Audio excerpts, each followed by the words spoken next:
말씀의 제목은 목적과 수치입니다. 목적과 수치.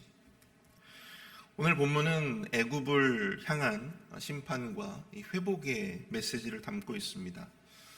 이 본문의 배경이 되는 기원전 8세기 후반은 아수르 제국이 고대 근동 지역을 조금씩 복속시키면서 서쪽으로 그 영향력을 확대해 나가던 그러한 시기였습니다. 이 시대의 근동 지역에 살았던 그 수많은 나라들의 공통된 생각은 이것이었습니다. 이 아수르를 우리가 어떻게 막아낼 것인가? 애굽은 유다가 아수르에 대항하여 동맹을 맺으려 했던 나라죠. 애굽은 근동 지역에서 대대로 알아주는 강대국이었고 썩어도 준치라고 예전만큼은 못했지만 여전히 병거와 막강한 기병들을 보유하고 있었던 나라가 바로 이 애굽이었습니다. 하나님은 하나님이 아니라 애굽을 더 의지하고자 했던 유다에게 애굽의 심판과 멸망을 예언해 주셨습니다. 그리고 유다가 애굽을 의지하고자 했던 것이 얼마나 어리석고 또 얼마나 부끄러운 일이었는지를 깨닫게 해주시겠다고 그렇게 오늘 본문을 통해서 예언을 해주시고 계시죠. 오늘 새벽에는 오늘 본문 속 애굽을 향한 심판과 이 회복의 메시지를 통해서 우리를 향한 하나님의 음성을 깨닫는 은혜의 시간이 될 수 있기를 축복합니다. 애굽을 향한 하나님의 심판과 회복을 통해서 우리는 과연 어떠한 영적인 교훈을 얻어야 할까요? 첫 번째로 우리는 고난의 현상이 아니라 그 너머에 있는 하나님의 목적을 바라보아야 한다고 하는 것입니다. 첫 번째로 우리는 고난의 현상이 아니라 그 너머에 있는 하나님의 목적을 바라보아야 합니다. 이사야 19장은 이렇게 시작을 하고 있습니다. 애굽에 관한 경고라. 그래서 향후 애굽이 겪게 될 여러 가지 위기와 환난을 우리가 어제 본문을 통해서 우리가 살펴보았죠. 여호와 하나님의 강림으로 말미암아 애굽의 우상들이 떨고 애굽 사람들의 마음에 두려움이 있을 것이라는 것. 그리고 애굽 안에서 서로 치고받고 하며 내전이 벌어질 것이다라고 하는 것. 또한 애굽에 포악한 왕의 통치가 있을 것이며 애굽의 경제가 망가지고 어리석은 방백들로 인해서 백성들이 미혹되고 애굽이 그릇된 길로 가게 될 것이다 라고 하는 것을 우리가 어제 읽은 이 본문을 통해서 우리가 깨닫게 됩니다. 사실 애굽은 굉장히 복잡한 역사를 가지고 있는 나라입니다. 애굽의 각 지역에 여러 세력들이 있었는데요. 그 세력들을 통합했던 가장 그 힘이 셌던 강자들이 돌아가면서 애굽의 왕조를 이루면서 오랜 역사를 이루어왔던 그런 나라가 바로 이 애굽이에요. 그런데 바로 이 본문의 이 배경이 되는 당시 기원전 8세기 후반쯤에는 이 구스 지역에 있는 사람들이 정권을 잡게 됩니다. 그들이 애굽을 통일하고 제25왕조를 열게 되는 것이죠. 그래서 애굽의 전역을 다스리게 됩니다. 구스 사람들이 애굽의 왕으로서 군림을 하게 된 것이죠. 이들은 애굽의 주류 세력이 아니었습니다. 그래서 끊임없이 정통성의 문제로 말미암아 지역마다 아주 각종 내란들이 벌어지곤 했다고 합니다. 또한 당시에 극심한 가뭄으로 인해서 나일 강물이 마르고 또 애굽의 경제가 큰 어려움을 겪게 되었다고 하죠. 그래서 이 근동 지역의 이 절대 패자라고 일컬어지던 그 지위가 점점 무너져서 이 나중에는 아수르에게 복속되는 그런 지경까지 이르게 된 것이죠. 이사야가 예언한 대로 그렇게 지금 성취되었다라고 하는 사실입니다. 그런데 앞선 이사야 19장 1절부터 15절까지가 유다가 헛되게 의지해 오던 이 애굽의 심판과 멸망에 대한 어떤 그런 메시지라고 한다면 오늘 우리가 읽은 이 본문은요, 그 애굽을 하나님께서 어떻게 회복시키시는가, 바로 거기에 중점을 두고 있다고 하는 것이죠. 하나님께서 애굽을 치신 그 근본적인 목적, 진짜 이유, 그것을 더 깊이 다루고 있다고 하는 것입니다. 그 목적이 바로 무엇입니까? 그것은 바로 애굽의 멸망과 애굽의 파괴에 있는 것이 아니라 진정으로 애굽의 회복에 하나님의 그 목적이 있었다라고 하는 것이죠. 그럼 하나님께서는 애굽을 어떻게 회복시키시겠다 말씀하시는 것일까요? 우리 18절을 함께 보겠습니다. 18절을 보시면 그날의 애굽 땅에 가나안 방언을 말하며 만군의 여호와를 가리켜 맹세하는 5 성읍이 있을 것이며 그 중 하나를 멸망의 성읍이라 칭하리라. 여기서 가나안 방언은 무엇을 말합니까? 이것은 가나안 지역에 살던 그 소수 민족들, 그 족속들, 우리가 소위 가나안의 7 족속이라고 하잖아요. 뭐 여부스 족속, 비르가스 족속, 뭐 이런 여러 족속들의 방언, 그들의 말을 의미하는 것이 아닙니다. 바로 가나안 땅에 거주하며 살던 히브리 족속들, 즉 그 이스라엘 사람들이 사용하던 히브리어를 의미하고 있다고 하는 것이죠. 고대 애굽의 역사 기록을 따르면, 역사 기록을 보면 이 고대 애굽에서는요 히브리어를 굉장히 경멸했다고 합니다. 우리가 일제 시대 때 우리가 한글을 사용할 수가 없었잖아요. 이 식민지의 언어였기 때문에 그렇거든요. 이 히브리어가 그들에게서 경멸당한 이유가 무엇이겠습니까? 바로 히브리인들은 애굽에서 노예로 있었던 사람들이잖아요. 그들이 사용하던 언어니까 얼마나 비하하고 경멸했겠습니까? 그래서 그들에게 있어서는 이 히브리어는 굉장히 아주 수준 낮게 취급되었던, 아주 경멸되었던 그런 언어였습니다. 그런데 하나님께서 애굽을 다시 회복시키는 바로 그날에, 오늘 본문에도 이 그날에가 지금 계속해서 이렇게 반복이 되고 있잖아요. 근데 그날에 하나님께서 애굽을 다시 돌이키시고 회복시키실 바로 그 날에는 그들이 겸손해져서 어떻게 합니까? 그들이 무시해오던 이 히브리어를 오히려 경멸하지 않고 자기들의 방언으로, 자기들의 언어로 삼아 말하게 될 것이다 라고 하는 것을 말씀해주고 있다고 하는 것입니다. 또한 19절을 보십시오.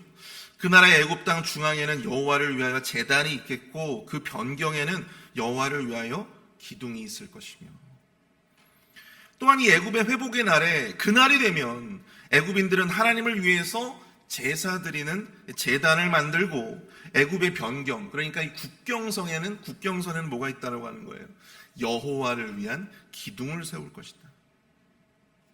이 땅에 하나님을 섬기는, 우리가 표지석이라고 하잖아요. 그러니까 이 땅은 어떤 땅이다, 누구의 땅이다, 이 땅은 여호와 하나님을 섬기는 그런 거룩한 땅이라고 하는 어떤 징표, 그 기둥을 만들 것이다 라고 이야기하고 있습니다. 그날이 되면 하나님을 몰랐던 이 애굽인들이 다시금 하나님께 경배하고 하나님을 예배할 바로 그날이 될 것이다 라고 하는 것이죠. 뿐만 아니라 본문 21절과 22절을 한번 보십시오. 여호와께서 자기를 애굽에 알게 하시리니 그날에 애굽이 여호와를 알고 제물과 예물을 그에게 드리고 경배할 것이요 여호와께 서원하고 그대로 행하리라. 여호와께서 애굽을 치실지라도 치시고는 고치실 것이므로 그들이 여호와께로 돌아올 것이라. 여호와께서 그들의 간구함을 들으시고 그들을 고쳐 주시리라.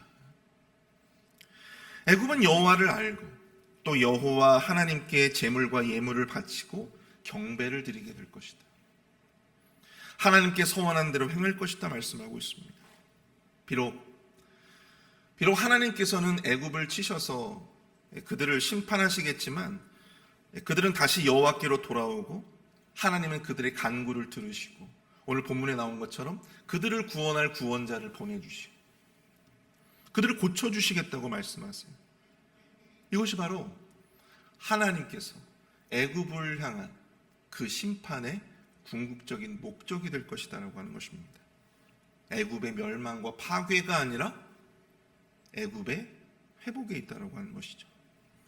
사랑하는 성도 여러분, 애굽을 향한 이 하나님의 심판과 회복의 예언을 통해서 우리가 깨달아야 할 첫 번째가 무엇입니까? 고난의 현상이 아니라 그 너머에 있는 하나님의 궁극적인 목적, 하나님의 계획을 바라볼 줄 알아야 한다고 하는 것이죠. 애굽을 치시는 것도 어떤 목적을 위한 것이었어요? 애굽을 다시 고치시기 위한 목적이었다고 하는 것. 애굽을 무너뜨리시는 것도 애굽으로 하여금 다시금 하나님을 알게 하고 하나님을 예배하고 하나님을 경배하게 하기 위한 그 거룩한 목적이 바로 거기에 숨겨져 있었다고 하는 것입니다. 우리의 삶에 이해하기 힘든 어려움이나 혹은 고통이 찾아올 때 우리는 의례 그 고난 앞에서 왜라고 하는 질문을 갖게 되죠. 하나님, 왜 내가 이런 고통을 겪어야 합니까? 하나님 왜 내가 이런 질병을 겪어야 합니까? 하나님 왜 내가 이런 가난을 겪어야만 하는 것입니까? 왜 내가 이런 실패를 겪어야만 합니까? 왜 저 사람은 마음 먹은 대로 다 잘 사는 것 같은데, 잘 되는 것 같은데, 왜 내 인생은 요 모양 요 꼴입니까? 왜 순탄하지 않은 겁니까? 많은 사람들은 고난과 시련 앞에서 이 고난의 현상만을 바라볼 경우가 많아요. 그런데 우리 그리스도인들은 그 고난의 현상이 아니라 그 너머에 있는 하나님의 궁극적인 목적을 바라볼 줄 알아야 한다고 하는 것입니다. 이 현상이라고 하는 것은 때로 고통스럽습니다. 매우 아프고 답답하고 절망스러워요. 현상만을 바라보면 마치 하나님이 우리를 버리신 것 같은 그런 착각이 들 정도입니다. 그러나 하나님의 진심은, 하나님의 목적은 그 고통스러운 과정, 바로 그 현상을 통해서 우리를 다시 하나님이 원하시는 그 모습으로 회복시키기를 원하신다라고 하는 것이죠. 그것이 어떠한 회복을 의미하는 것입니까? 우리가 회복하지만 무엇을 말하는 것일까요? 그래서 사람마다 다 달라요. 우리가 회복되어야 할 지점은 여러분 저나 여러분들이나 다 다르다라고 하는 것입니다. 누군가에게는 그 회복이 회개가 될 수 있어요. 죄에서 다시금 돌이키는 것이 될 수 있을 것이고, 누군가에게는 그것이 연단이 될 수 있는 것입니다. 연단. 또한 누군가에게는 그것이 성장과 성숙이 될 수 있는 것이죠. 사람마다 똑같지는 않아도 변하지 않는 한 가지는 무엇이냐면 바로 그 고난을 통해서 하나님은 다름 아닌 당신의 자녀들, 당신의 백성들을 다시 고치시길 원하신다는 겁니다. 다시 회복시키기를 원하신다라고 하는 것이죠. 사랑하는 성도 여러분, 현상이 아니라 목적을 바라보시는 저와 여러분들이 되시기를 축복합니다. 우리 주변에서 벌어지고 있는 그 일들은, 나의 삶에 지금 현재 벌어지고 있는 그 현상들은 굉장히 힘들고 버겁고 답답하고 우리를 고난하게 만들고 주눅들게 만드는, 절망하도록 만드는 그런 일들이 할지라도 그 고난과 시련을 통해서 하나님께서 나를 만들어 가시는 분명한 계획이 있으시고 목적이 있으시다라고 하는 사실을 여러분 오늘 이 본문의 말씀을 통해서 꼭 깨달으시는 저와 여러분들이 되시기를 축복합니다. 그 목적은 나를 망하게 하고 나를 망가뜨리고 또 나를 파괴하는 데 있지 않다라고 하는 것입니다. 그저 나를 벌 주는 데 있지 않다라고 하는 거예요. 나를 고치시는 데 있는 것입니다. 나를 다시 하나님의 사람으로 만들어 가시는 것입니다. 나를 다시 하나님이 원하시는 삶의 수준으로, 믿음의 수준으로 그렇게 회복시키고자 하신다라고 하는 것이죠. 그 하나님의 계획과 목적을 바라보며 오늘도 혹여 나에게 있을 그 고난과 시련의 순간들, 그 현상들을 온전히 견디고 이겨내시는 저와 여러분들이 되시기를 축복합니다. 두 번째로 우리가 오늘 본문을 통해서 깨닫게 되는 영적인 교훈은 무엇이냐면 진정한 수치, 부끄러움이 무엇인지를 깨달아야 한다라고 하는 것입니다. 진정한 수치, 부끄러움이 무엇인지를 깨달아야 한다. 여러분 1절 말씀, 20장 1절 말씀을 한번 보십시오. 아수르의 사르곤 왕이 다르단을 아스돗으로 보내매 그가 와서 아스돗을 쳐서 취하던 해니라. 당시 이 예언의 말씀이 증거되던 그 해에 아주 특별한 역사적인 사건을 언급을 하고 있죠. 그것은 무엇입니까?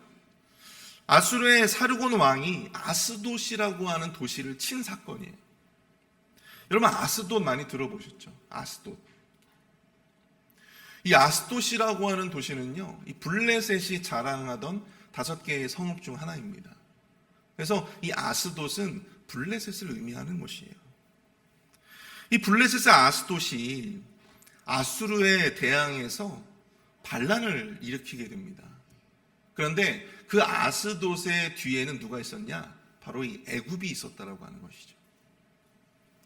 사실 그들은 애굽을 의지하고 있었습니다.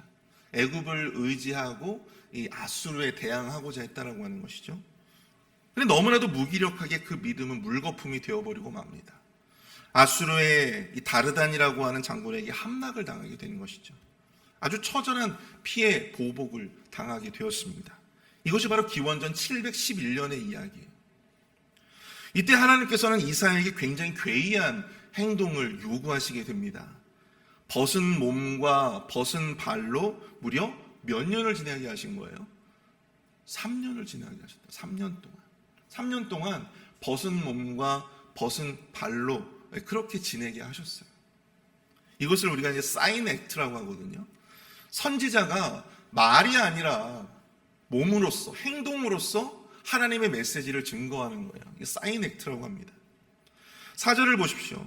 이와 같이 애굽의 포로와 구스에 사로잡힌 자가 아수르 왕에게 끌려갈 때에 젊은 자나 늙은 자나 자가 다 벗은 몸과 벗은 발로 볼기까지 드러내어 애굽의 수치를 보이리니. 앞으로 애국 사람들이 아수르에게 사로잡혀서 어떻게 된다는 거예요? 포로가 되어서 옷이 벗겨진 채로 이 볼기까지 드러낸 채로 수치스럽게 그렇게 끌려갈 그 모습을 미리 연기하라고 하는 것이죠. 미리 보여주라고 하는 것입니다.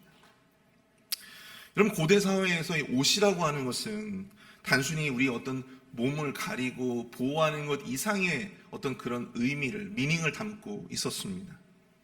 옷은 신분을 상징하고 명예와 자유와 체면을 상징했어요. 고대 사회에서는요, 이 전쟁을 치른 후에 승리한 자들이 자신들이 어떤 절대적인 힘과 그런 권력을 과시하기 위해서 어떻게 합니까? 전쟁에서 진 왕과 또한 그 포로들을 다 어떻게 해요? 벌거벗기고 그들의 나라로 포로로 질질질질 끌고 간 거예요. 이렇게 함으로써 승리한 자들은 패배한 자들에게 뭘 주는 겁니까? 심리적으로 아주 깊은 절망과 수치를, 부끄러움을 주게 되는 것이죠. 특히 오늘 본문에 보면 이 볼기까지 드러내요. 그러니까 엉덩이까지 다 드러내요. 그러니까 모든 이 사람의 어떤 하체, 생식기. 이 본문은 그 볼기라고 하는 이 히브리어 단어가 쉐트라고 하는데요. 이게 엉덩이라는 뜻인데, 이 수치에 해당하는, 오늘 본문에 이 수치라고 하는 이 말에 해당하는 에르와트라고 하는 이 단어는 이 벌거벗기다라고 하는 동사에서 유래된 이 사람의 어떤 생식기를 의미한다고 합니다. 자의가 아니라 타의에 의해서 굴욕적으로 자신의 하체를 드러내야 하는 아주 그 부끄럽고 아주 그런 아주 절망스러운, 수치스러운 그러한 상태. 유다가 그토록 의지하고 믿고 있었던 애굽도 그러한 수치를 당하게 될 것이다 라고 하는 말씀을, 예언의 말씀을 주고 있는 것이죠. 근데 왜 이 타이밍에 하나님께서 이런 이사야를 통해서 왜 이런 메시지를 주셨을까? 하나님께서 이스라엘 백성들에게 깨닫게 하고자 하시는 그런 메시지가 과연 무엇일까요? 그것은 바로 수치를 말씀하고 있는 것입니다. 부끄러움. 수치라고 하는 말의 사전적인 의미는요, 부끄러움입니다. 우리가 옷을 벗고 하체를 드러내고 생식기를 내놓는 것, 그것은 부끄러움이잖아요. 그러나 하나님이 여기서 말씀하시고자 하시는 수치라고 하는 것은 단순한 어떤 내가 벌거벗었음으로 말미암는 어떤 그런 수치를 의미하는 것이 아닙니다. 영적인 부끄러움이에요. 영적인 수치예요. 하나님 아닌 다른 것을 의지한 그 죄의 결과, 하나님과 내가 단절된 그 영의 상태, 바로 그것을 수치라고 이야기하는 것입니다. 우리가 창세기 2장에서 아담과 하와가 벌거벗었잖아요. 그런데 그들이 전혀 어떻게 했어요? 부끄러워하지 않았어요.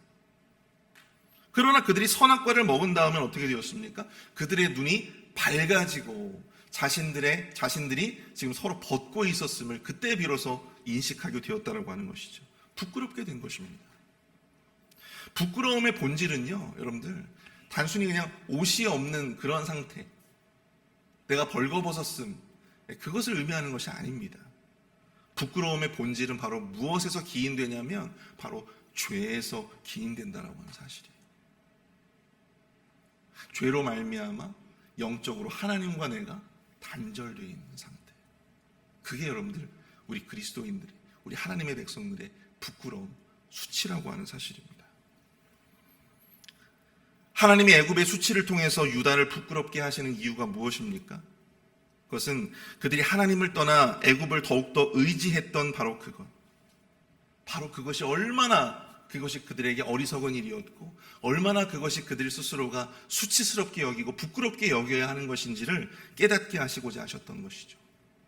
바로 그것이 애굽과 유다에게 수치를 주셨던 바로 정확한 이유인 것입니다. 우리는 오늘 본문에 나오는 이 애굽의 수치, 그리고 그로 말미암아 유다가 가지게 될 부끄러움, 그것을 우리가 살펴보면서 과연 우리에겐 무엇이 수치가 되고 무엇이 부끄러움이 되는지를 깨달아야 한다고 하는 것입니다. 여러분들, 우리는요, 세상을 살아가면서 우리가 가지고 있는 이 가난을 수치스럽게 생각해요. 부끄럽게 생각합니다. 내가 여태까지 이루어놨던 것을 실패한 그 실패를 굉장히 부끄러움과 수치로 여기며 살 때도 있습니다. 남들보다 못난 자기 자신을 탓하면서 그렇게 그것을 자기 자신을 수치스러워하면서 부끄럽게 여기면서 그렇게 살아갈 때가 있죠. 그러나 진정으로 우리가 수치스럽게 여겨야 할 것이 무엇입니까? 진정으로 우리가 부끄럽게 여겨야 될 것이 무엇입니까? 그것은 바로 내가 하나님을 믿고 있지 않은 것, 내가 하나님께 더 이상 내가 기대하지 못하는 것, 내가 하나님을 더 이상 의지하지 못하는 것, 내가 그리스도인이라고 하는 이름은 가지고 있으나 여전히 세상 사람들과 똑같은 삶의 모습으로, 삶의 양식으로 세상을 살아가고 있는 바로 그것이 우리가 진정으로 부끄러워해야 한다고 하는 것이죠. 그것을 우리가 수치스럽게 여겨야 한다고 하는 것입니다. 하나님의 백성이라 하면서도, 하나님의 자녀라 하면서도, 하나님의 사람이라 하면서도 여전히 하나님을 의지하지 못한 채, 하나님과 단절된 채, 하나님을 더 이상 기대하지 못한 채, 하나님을 떠나 있은 채, 아무런 거리낌도 없이 그렇게 살아가고 있는 그 삶의 모습이 진정으로 그것이 우리에게 수치가 되고 부끄러움이 되어야 한다고 하는 것이죠. 애굽의 수치를 통해서 하나님과 우리 사이의 관계를 돌아보실 수 있기를 축복합니다. 그것이 과연 오늘 말씀이 바로 우리에게 주시는 수치의 본질이에요. 요즘에 우리 이제 첫째 아들이 이제 사춘기에 접어들었어요. 그래서 자꾸만 이 사춘기에 접어든 저희 첫째 아들이 저희들의 집 차를 자꾸만 부끄러워하는 거예요. 저희 차가 이제 막 녹이 슬어 있고 이런 것을 보니까 좀 부끄러운 것 같아요. 다른 집, 자기 친구들 집 그 차들은, 부모님들 차들은 너무 다 좋은 차들인데 이 녹이 슬어 있으니까. 그 사춘기에 접어든 그 아들의 눈에는 그것이 부끄러움으로 보일지 모르죠. 제가 그래서 우리 아들에게 그런 이야기를 했습니다. 진짜 부끄러워하는 건 그런 것이 아니다. 그런 것은 부끄러움이 아니다라고 이야기했어요. 진짜 부끄러워할 것은 뭐냐면 내가 하나님의 은혜로 말미암아 그런 것들을 가지고 있어도 그것에 감사하지 못하며 살아가는 거. 그게 진짜 부끄러움이지. 그런 차라도 끌고 다닐 수 있으면 하나님 앞에 감사하지 못하는 거. 그게 진짜 부끄러움이에요. 여러분, 우리의 부끄러움을 여기는 그 인식의 수준이 좀 달라졌으면 좋겠어요. 우리의 수치에 대한 인식이 단순히 사춘기 아이의 그런 어떤 믿음의 눈, 그 믿음의 수준에서 좀 벗어났으면 좋겠습니다. 가난이 부끄러움이 아니라, 실패가 부끄러움이 아니라 내 안에 하나님이 없고, 내 삶에 하나님에 대한 기대가 없고, 내 삶에 하나님에 대한 기도가 없고, 내 삶에 하나님에 대한 예배가 없음에 여러분, 그것을 부끄러워하는 우리의 모습이 되실 수 있기를 축복합니다.